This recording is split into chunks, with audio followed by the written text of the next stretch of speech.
Bonjour à tous et bienvenue sur le plateau d'À la Source. Voici les titres que nous allons développer dans cette édition.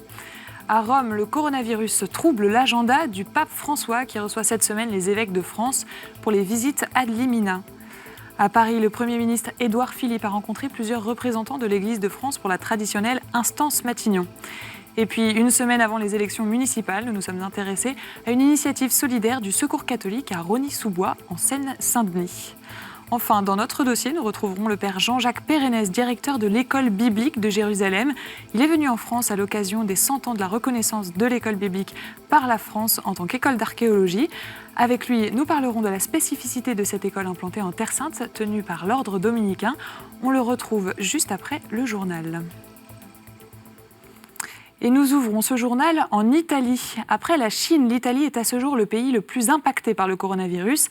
La mise en quarantaine qui concernait lundi le nord du pays a été étendue ce mardi à toute l'Italie. L'Église n'échappe pas à ces mesures de prévention. La conférence épiscopale italienne a annoncé dimanche soir qu'elle suspendait toutes les cérémonies religieuses publiques jusqu'au 3 avril. De son côté, le Saint-Siège a déclaré qu'il fermait les musées du Vatican. Dimanche, le pape a célébré la messe seul, sans fidèles, dans la chapelle de la Maison Sainte-Marthe, à l'intention des malades du coronavirus et de ceux qui leur viennent en aide. Il a ensuite prié l'Angélus depuis sa bibliothèque. Depuis ce mardi et jusqu'au samedi 14 mars, la messe célébrée tous les jours à 7h par le pape à Sainte-Marthe est retransmise en direct sur KTO.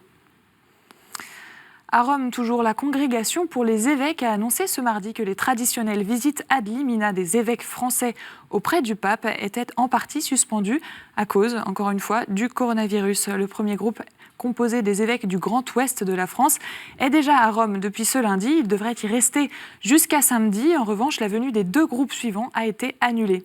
Les dernières visites ad limina des évêques français datent d'il y a 8 ans, en 2012. Il s'agit d'un traditionnel pèlerinage des évêques auprès des tombes de Saint-Pierre et Saint-Paul. Sur place, Monseigneur Windsor, l'archevêque de Poitiers et coordinateur du premier groupe, nous a confié sa réaction dans ce contexte particulièrement trouble. Pour nous, pour l'instant, les rencontres se déroulent telles qu'elles sont prévues. Alors, dans des lieux différents, puisqu'on va dans un lieu qui n'était pas prévu, et un lieu assez grand pour que nous puissions être à bonne distance les uns des autres. Donc ça peut retirer de la proximité, mais elle se vit autrement. Chaque jour ouvre à des questions, et on ne sait pas de quoi demain sera fait. Là, je ne parle pas uniquement pour nous les évêques, c'est pas très grave, mais un peu pour la société. C'est sans doute aujourd'hui ce qui fragilise notre époque, parce qu'on est justement dans un monde qui organise les choses, qui prévoit, qui évite les risques. Et là, tout, justement, vient dérégler cette belle organisation.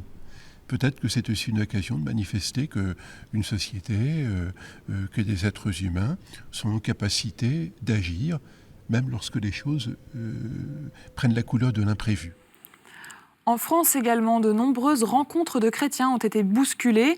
Le rassemblement du FRAT, qui devait réunir les lycéens d'Île-de-France début avril à Lourdes, a été annulé.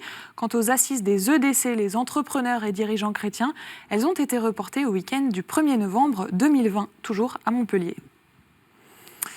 Dans l'actualité internationale, la Turquie et la Russie se sont accordés jeudi dernier, le 5 mars, sur l'arrêt des combats en Syrie, dans la région d'Idlib, au nord-ouest du pays. Sur place, les populations sont prises en étau devant la frontière turque qui reste fermée. Presque 1 million de Syriens de la région d'Idlib et d'autres régions fuient la guerre sans savoir où aller. Lors de son Angélus, dimanche, le pape François a appelé à prier pour les oubliés d'Idlib. On écoute un extrait de son intervention. Saluto l'associazione e i gruppi che si impegnano in solidarietà con il popolo siriano, specialmente con gli abitanti della città di Idlib e del nord-est della Siria. Vi sto vedendo qui. Costretti a fuggire dai recenti sviluppi della guerra. Cari fratelli e sorelle, rinnovo la mia grande apprensione, il mio dolore per questa situazione disumana di queste persone inermi, tra cui tanti bambini che stanno rischiando la vita, non si deve distogliere lo sguardo di fronte a questa crisi umanitaria, ma darle priorità rispetto ad ogni altro interesse. Preghiamo per questa gente, questi fratelli e sorelle nostre che soffrono tanto al nord-est della Siria, città di Idlib. Nous avons également contacté Nabil Antaki, un chrétien membre des Maristes Bleus et médecin à Alep. Il nous confie son inquiétude notamment pour les chrétiens de la région. Tous les groupes armés qui contrôlent Idlib sont des islamistes. Il n'y a plus aucun groupe qui ne soit pas islamiste. C'est Jabhat al-Nusra qui contrôle Idlib. Et avec les combattants de Jabhat al-Nusra, il y a 20 000 djihadistes étrangers qui sont venus faire le djihad en Syrie, alors que le djihad n'était pas dans la tradition des Syriens. Dans la ville d'Idlib, il n'y a plus de chrétiens parce qu'ils ont été chassés de Idlib quand les terroristes ont pris le contrôle de la ville. Maintenant, il reste plusieurs petites villes chrétiennes qui sont sous contrôle des djihadistes où la majorité de la population a pris la fuite, mais il reste quand même quelques vieilles personnes qui sont là-bas. Direction Monaco. Ce dimanche avait lieu la messe d'installation de Monseigneur Dominique-Marie David, le nouvel archevêque de Monaco, qui a été nommé par le pape François le 21 janvier dernier. Il succède à Monseigneur Barcy, qui a atteint la limite d'âge de 75 ans. Monseigneur Dominique-Marie David est membre de la communauté de l'Emmanuel. Il a été recteur de l'église de la Trinité des Monts à Rome de 2016 à 2019. Depuis le mois de septembre 2019, il était de retour en France, à Nantes, comme membre de l'équipe du séminaire interdiocésain Saint-Jean. Retour en France, ce lundi, à l'hôtel Matignon à Paris, s'est tenue la traditionnelle séance d'instance de dialogue entre le Premier ministre Édouard Philippe et les représentants de l'Église catholique de France. Parmi eux, le nouveau nonce apostolique en France, Monseigneur Celestino Migliore, tout récemment arrivé sur le territoire, mais aussi Monseigneur Éric de Moulin-Beaufort ou encore l'archevêque de Paris, Monseigneur Aupetit. Le père Thierry Magnin, secrétaire général de la Conférence des évêques de France, était également présent. Pour la première fois, il nous confie ce qu'il retient de ce rendez-vous. 4 grands dossiers cette année, l'écologie, la bioéthique, les migrations et les cathédrales, notamment la sécurité et Notre-Dame de Paris. J'en retiens bien sûr les liens avec la loi de bioéthique et les difficultés que nous avons à nous faire entendre. J'en retiens aussi l'écologie intégrale que l'Église de France a choisi de développer pendant les 3 ans actuellement en cours et qui a beaucoup touché, me semble-t-il, le ministère de l'écologie pour le gouvernement et comment l'Église catholique peut devenir partenaire dans la société d'aujourd'hui de cette urgence et de cette transformation écologique, de cette conversion écologique. Là, nous nous retrouvons très fortement avec des plans du gouvernement français. Et puis, bien sûr, toute la question des migrations, avec l'accueil des migrants, si difficile, si délicat, et en même temps qu'il nous faut bien regarder. Un pays ne peut pas accueillir tout le monde, mais il doit pouvoir très bien accueillir et reconnaître la dignité de tous ces hommes et de ces femmes qui arrivent aujourd'hui dans notre pays. Et puis en France, c'est bientôt les élections municipales. À 5 jours du premier tour de scrutin, nous avons voulu aller à la rencontre des chrétiens qui s'engagent localement sur des thématiques mises en jeu dans ce débat. Nous nous sommes rendus à Rosny-sous-Bois à la rencontre du Secours catholique. Implantée dans la ville depuis plusieurs années, cette association a ouvert il y a 8 ans Cœur de Fringues, une boutique solidaire qui propose la vente de vêtements pour les plus démunis. Reportage. 17 plus ça. 19. 19 plus ça. 20. Voilà. Le compte est bon. Au premier coup d'œil, c'est une boutique comme il en existe des dizaines à Rosny-sous-Bois. Pourtant ici, les vêtements sont de seconde main. Les textiles sont réceptionnés suite à des dons de particuliers avant d'être lavés, repassés et mis en rayon à des prix cassés. Car depuis quelques années, le Secours catholique veut sortir de la relation d'assistanat qu'instaure le don. On le voit à la boutique, surtout avec des personnes d'un certain âge qui ont des toutes petites retraites, qui ne pourraient pas aller dans les magasins normaux, parce que c'est trop cher. Là, elles passent du temps, elles sont comme tout le monde, et là, on redonne de la dignité aux gens.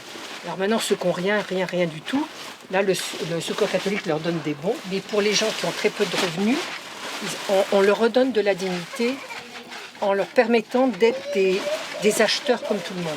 Dans la ville de Rosny, la boutique s'insère dans un véritable réseau caritatif local où les personnes sont accompagnées de multiples sortes. Les personnes, elles savent qu'on est là, qu'on est bénévole, on est à leur écoute. C'est surtout ça qui compte. On est à l'écoute et le but de ce magasin, c'est de les orienter vers des lieux, des activités qui vont les aider. On a aussi un autre local qui est Carrière Emploi pour accompagner des personnes vers l'emploi, des formations, etc. Le magasin s'inscrit donc dans une vision beaucoup plus large que la simple vente de vêtements. C'est aussi un lieu d'entraide, d'amitié et de valorisation de l'autre.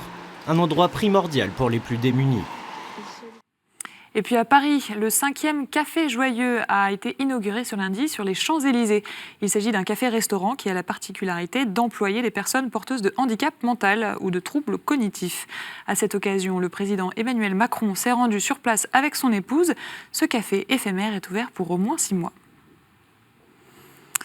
Voilà pour les actualités retenues ce mardi. On retrouve maintenant la chronique du père Gonzalo Mezza. Il nous parle des mesures de l'Église catholique aux États-Unis qui luttent elle aussi contre la propagation du coronavirus.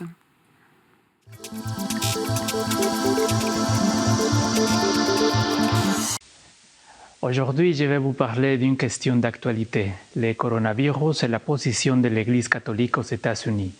Selon le Centre américain de prévention et contrôle des maladies, à ce jour, il y a au total 164 cas et 11 morts dans 19 États de l'Union américaine. 2 États sont les plus affectés, Washington State, pas la capitale, et la Californie. Le président Trump a signé vendredi un arrêté pour débloquer 8 milliards de dollars pour lutter contre cette maladie. Il faut dire que les États-Unis sont parmi les pays les mieux préparés pour faire face au coronavirus. Partout dans le pays, les écoles et les autorités locales ont commencé déjà à préparer la logistique pour combattre ce qu'on pourrait devenir une épidémie. Bien évidemment, le pays n'est pas exempt de risques. Il n'existe actuellement aucun vaccin pour prévenir la maladie. La meilleure protection contre la contamination du coronavirus est la prévention. Et beaucoup de ces mesures ont été mises en vigueur dans les églises catholiques américaines. Chaque évêque aux États-Unis a pris de différentes mesures dans son diocèse. Prenons le cas du diocèse de Los Angeles en Californie, le plus grand diocèse des États-Unis et le 2e État américain le plus touché par le coronavirus. Le maire de Los Angeles, Eric Garcetti, a déclaré l'état d'urgence. C'est pour cette raison que l'évêque de Los Angeles, José Gómez, a demandé à toutes les paroisses de prendre ces mesures. La suspension aux fidèles de la communion au sein du Christ. La Sainte Communion sera distribuée aux fidèles uniquement dans l'espèce du pain consacré. Comme vous le savez, aux États-Unis, la communion sous les 2 espèces, les pains et les vins consacrés, est très pratiquée, spécialement dans les messes dominicales. Aussi, au diocèse de Los Angeles, il est recommandé que les fidèles reçoivent la Sainte Communion dans les mains. L'évêque de Los Angeles invite aussi les fidèles à s'abstenir de se serrer la main au moment du geste de paix. Des mesures similaires ont été mises dans de nombreux diocèses des États-Unis comme Chicago, Houston ou Miami. Nous prions pour les malades de cette épidémie de coronavirus, les médecins, les infirmières et les volontaires qui les aident. Passez une bonne semaine. Merci Père. Tout de suite, c'est le dossier.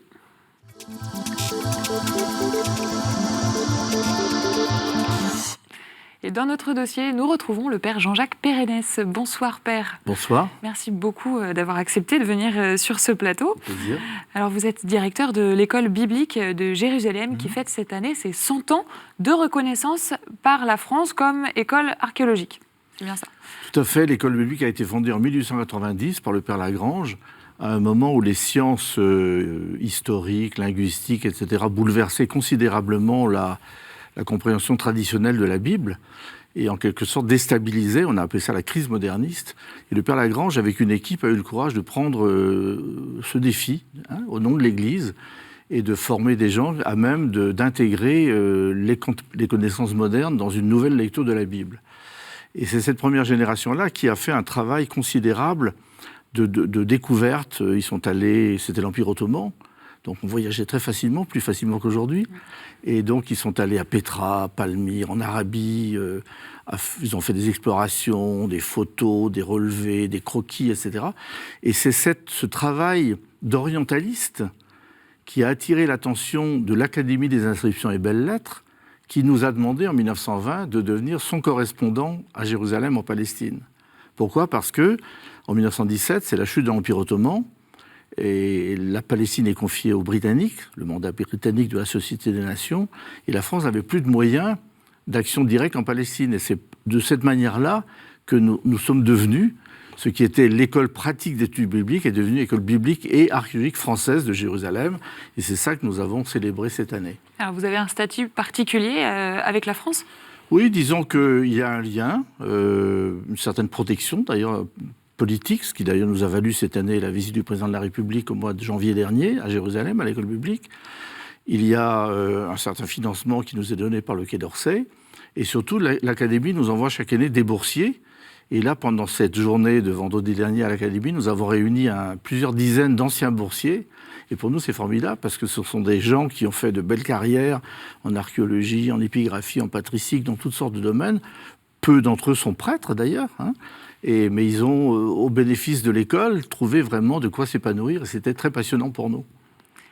Alors, vous l'avez dit, effectivement, la France a reconnu cette école comme une école d'archéologie il y a 100 ans. On a vu que, effectivement, la France en Terre Sainte avait des relations particulières avec l'Église catholique. Vous l'avez dit, on l'a rappelé lors de la visite d'Emmanuel Macron. Est-ce que c'est un peu une relation privilégiée qu'on a d'un État très laïque avec l'Église catholique en Terre Sainte ? Oui, c'est assez paradoxal. D'ailleurs, le président nous l'a dit quand il nous a rencontrés, qu'au fond, la France est laïque, mais elle a, avec ses communauté religieuse de Terre Sainte, un lien assez spécifique qui date de la fin de l'Empire ottoman, ce qu'on appelait les capitulations, le rôle de protection des chrétiens de Terre Sainte et d'Orient par la France, qui d'ailleurs est illustré par une œuvre très belle comme l'œuvre d'Orient, hein, qui s'est mise au service justement des écoles d'abord, puis des chrétiens d'Orient.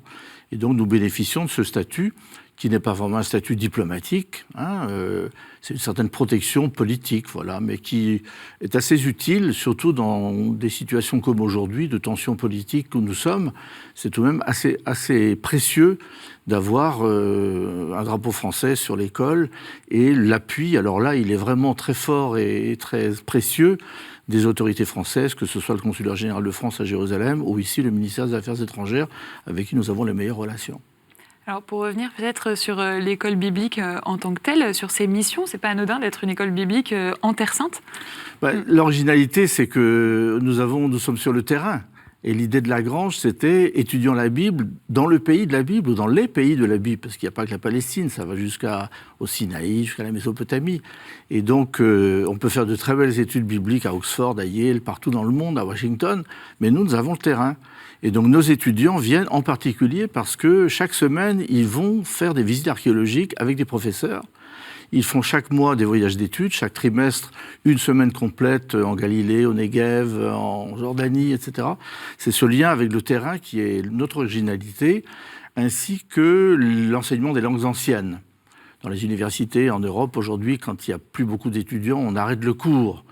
Nous enseignons l'araméen, le syriaque, l'ougaritique, des langues quelquefois bizarres, mais qui permettent justement de mieux comprendre, de mieux étudier la Bible. Donc je dirais ces deux choses-là d'abord. Le terrain, les langues, et aussi peut-être, comme nous sommes une petite structure, la possibilité pour des étudiants de vivre avec les professeurs qui sont des spécialistes. Au colloque vendredi dernier à l'Académie, certains disaient c'est formidable, dès le petit déjeuner, si on a une question, on peut en parler avec quelqu'un. Nous avons aussi une très très belle bibliothèque et elle est accessible nuit et jour pour les étudiants qui sont chez nous. Donc c'est vraiment un milieu tout à fait privilégié. On a beaucoup de bonheur à faire ça en fait. Et vous devez attirer beaucoup d'étudiants ? On n'en attire pas des grandes quantités parce que le doctorat en sciences bibliques que nous préparons est un doctorat assez difficile, hein, qui suppose une licence biblique passée à Rome, une bonne connaissance de langues anciennes et de plusieurs langues modernes. Donc c'est un peu restrictif. Mais il y a aussi des étudiants qui viennent pour un master, pour une fin de licence. Et donc nous avons, je dirais, peut-être un cinquième ou un sixième de nos étudiants qui sont des clercs. Les autres sont des laïcs, pas toujours chrétiens d'ailleurs. Et c'est sympathique parce que du coup, on a une sorte de milieu de vie où autour de la Bible, de l'archéologie du Proche-Orient ancien, etc., il y a des échanges de grande qualité. Et la journée à l'Académie a été splendide parce que nous étions là accueillis par une prestigieuse institution française, l'orientalisme en France, et en même temps on voyait bien que tous ces gens-là, chrétiens ou pas, nous estiment, nous connaissent et nous l'ont vraiment dit avec beaucoup de chaleur. Ça nous a beaucoup touchés. Alors, vous étiez justement à Paris pour les 100 ans. Quel est le bilan 100 ans après cette reconnaissance de l'école biblique ? Le bilan, c'est d'abord que c'est une bonne idée d'étudier la Bible au pays de la Bible. À l'époque de Lagrange, c'était vrai, on était à la phase des découvertes, et les premiers frères et dominicains étaient des pionniers. Aujourd'hui, on n'est plus des pionniers, on a fait le tour de la question. Mais en même temps, on est dans une ambiance, vous savez, il y a une lumière, il y a un climat, il y a une manière d'être, une manière de vivre. C'est aussi Jérusalem, la ville des trois monothéismes. C'est malheureusement assez douloureux à vivre d'ailleurs, mais tout de même, voilà, on est dans un climat, donc c'est quand même tout à fait intéressant de vivre cela ensemble. Et puis, nous avons aussi le lien avec le monde juif. Il ne faut pas oublier que les Juifs sont nos ancêtres dans la foi, comme disait le pape Jean-Paul II. Et nous avons par exemple des collaborations avec l'Université hébraïque de Jérusalem qui pour nous sont très importantes, que ce soit en assyriologie, en études talmudiques, c'est très utile pour nous. Quelle est, en tant qu'archéologue, la plus belle ou les plus belles découvertes que vous avez pu faire en 100 ans sur ces 100 ans ? Ce qui a fait la grande réputation de l'école biblique, c'est Qumran. Le père Roland Deveau, qui dans les années 50 a fait les fouilles de Qumran, donc des manuscrits de la mer Morte, qui a été une énorme aventure complexe, parce qu'il y a eu des événements politiques. Qumran était en Jordanie, ensuite est devenu en Israël, enfin c'est assez compliqué. Les manuscrits aussi, c'était compliqué de les éditer, mais ça a été de fait une très très belle aventure. Il y en a de récentes qui sont moins connues, mais qui sont très belles, nous sommes très fiers, c'est en particulier ce que nous faisons à Gaza. Gaza, qui vous savez, est un peu une prison à ciel ouvert. Eh bien, la France nous a demandé, après les accords d'Oslo, de faire des fouilles à Gaza pour sortir des sables de très belles réalités, des églises byzantines, des monastères, etc., que nous avons pu mettre en valeur. Et ce qui est formidable, c'est que les gens de Gaza en sont fiers, font visiter ça aux jeunes des universités et des écoles par centaines. Et donc Gaza, ce n'est pas seulement des camps de réfugiés, ce n'est pas seulement des gens qu'on dit terroristes, c'est des gens qui peuvent être fiers de leur passé, un passé culturel qui est beau, et nous sommes très heureux de servir cela. Quelles sont aujourd'hui les priorités en termes de recherche ? Quelle est l'actualité de la recherche à l'école biblique en ce moment ? Nous n'avons pas de priorité spécifique, je veux dire, nous essayons je dirais aujourd'hui, peut-être notre propos, c'est d'être mieux articulé à ce qui se fait un peu partout dans le monde, parce que la recherche aujourd'hui, elle est très dispersée, et le risque pour nous, ce serait de nous enfermer entre nos murs très, très sympathiques du couvent Saint-Étienne de Jérusalem. Or, nous avons de très belles collaborations avec l'Université de Notre-Dame en Indiana, avec l'École normale supérieure à Paris, l'École pratique des hautes études. Vous voyez, pour nous, ces connexions-là sont très importantes. Et donc, je dirais, c'est à la fois être là, être enraciné, et en même temps être connecté. Voilà.